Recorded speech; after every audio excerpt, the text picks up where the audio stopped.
Explore Amritsar with us, the North Indian city on the Pakistani border. Fortunately, we got the opportunity to go and shop around buying some red pepper steppers like those and a pashmina for Charlotte. We tried on many an outfit in this particular shop.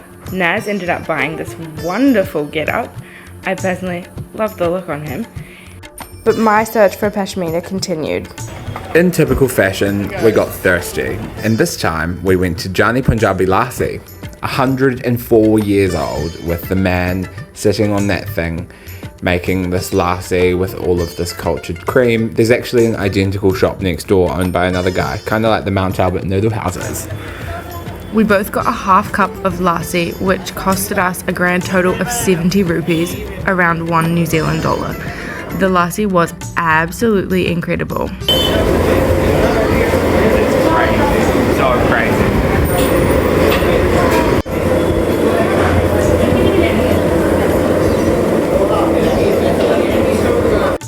Curiosity got the best of us, and we headed into the kitchen to check out where the magic happens. The spinning tub that you can see was heating up the milk and churning it around. It was extremely hot in that room. After our tour of the kitchen, we continued around Amritsar and ended up at Rajirani Fashions to buy a pashmina. I tried on so many, the floor was covered in pashminas, but I settled on this one, which I'm really happy about. Isn't it gorgeous? Then we exchanged Instagrams with the lady, and she also subscribed to our YouTube channel. Hey Rajirani. We went home and got blessed for health and prosperity. Needed. The driver's just brought us to this area. We're coming for lunch. Let's swag up. Good food equals good mood, Naz. Ain't that the truth? We headed up and we decided that we'd try a Amritsari culture and some curries and sitting in this beautiful venue. Charlotte had a pea curry and I had a chicken tikka masala. Tastes much better than what we get in New Zealand. And then we went and got some ice cream with noodles and like a cream pudding on top. What is it? I have no idea. I'm gonna Google it. Personal review. I don't love the noodles. It's really weird. But the ice cream is awesome. Really, really sweet. Tastes like condensed milk. So I've just found out that kulfi is made by boiling the milk instead of churning and aerating it, so it becomes more dense and thick, and that's why it has that thick consistency. Post kulfi, we ended up at Matal's Devi Mandir, which was the craziest place I've ever been to in my entire life. It's a temple that's a small version of a larger temple somewhere else in India, and it's supposed to be good for fertility. There's so many different deities and animal statues everywhere. We had to crawl through caves and we were walking barefoot through water tunnels as well. It was pretty nuts, and we were both so overwhelmed I wouldn't go back there. Hey guys, we're going to the Golden Temple right now. In the shuttle bus from our hotel, and we're both pretty excited. Pretty excited. The Golden Temple has about 100,000 visitors every single day and gets more visitors per year than the Taj Mahal. Anyone can stay there overnight for free, and you can also eat there. They'll feed anybody, so we might eat a meal. And you gotta have the full get up on. So, I might get a new turban though, thinking orange. Yes, orange. Or green to match me. Nah. We had to go and drop our shoes off at the shoe walla, who took care of them while we went and entered the temple. We went and washed our feet in this pond, and then we got to go and finally get a glimpse of the temple.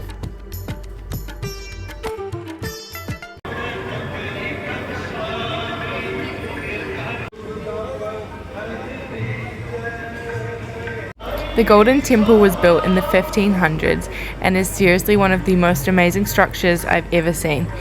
One of the cool things about it is that you can go and eat a community meal. It's called Langar, and this is us entering. You sit on the ground with everybody else in a food hall, and they come around and volunteers run this whole operation. So the people serving us the food, the people who wash the dishes, everyone involved is a volunteer. After our meal, we walked around some more, took some pictures, and sat admiring the Golden Temple's beauty. The energy here was unreal and something truly spiritual. Then we decided that we'd drive in an hour in the tuk-tuk to go and get cocktails and sushi from a random restaurant in the middle of nowhere. Very, very authentic. Charlotte got paneer for good balance. Hey guys! Today we are on our way to Chandigarh. We're going to meet my dad's friend Pansy. We're in an Uber, intercity Uber. It's a 4-hour Uber. 4 hours. And we're just about to drive through this absolutely beautiful gate. Look at this. Everything in India is so intricate. That's amazing. Peace out. And we got this crunchy veggie taco, peri shake with fries, and we got some veggie strips. Cold coffee is so good. You totally need to try it. The Burger King here is really good. We finally arrived in the very green city of Chandigarh. We ended up going to this lake where people are hanging out, eating ice cream from lots of the stands and running and utilizing the space. And then we went to this rock garden. A guy called Nick Chand decided he'd like to spend some time building 40 acres of rocks in the 1950s, and this is how it ended up. It was initially kept a secret, and then the government recognized it because he used completely recyclable materials in constructing this. We then went back and had some masala martinis and went out for dinner. The next day, we ended up at this gigantic mall. They literally had everything in this mall. It was huge, and did a spot of shopping before leaving for Amritsar. Hey guys. Nash just went to Uniqlo. Shopper. This place called Super Donuts. Pirates of the Crew. We did some pretty bad planning and had to drive all the way back to Amritsar to catch our flight the next day. It ended up taking us over 6 hours in this car. Wasn't too pleasant, but hey, we made it eventually. Also, this car was powered by LPG, which I thought was pretty cool. Then we checked into our hotel, got a room upgrade. It was pretty lush. So much room for activity. Showering. So I just went and got a half an hour head massage, and that was seriously awesome. I just went for a swim, and the air is so polluted that it polluted the water. And it stinks. It reeks. It's like I've been in a fire pit, but the pool's fire. So we're just going down to pick up our Indian Uber Eats called Swiggy. And yes, so we're gonna have that and then go to sleep, and then see you in our next vlog. We're gonna be at a yoga retreat. Namaste. Dhanyavad.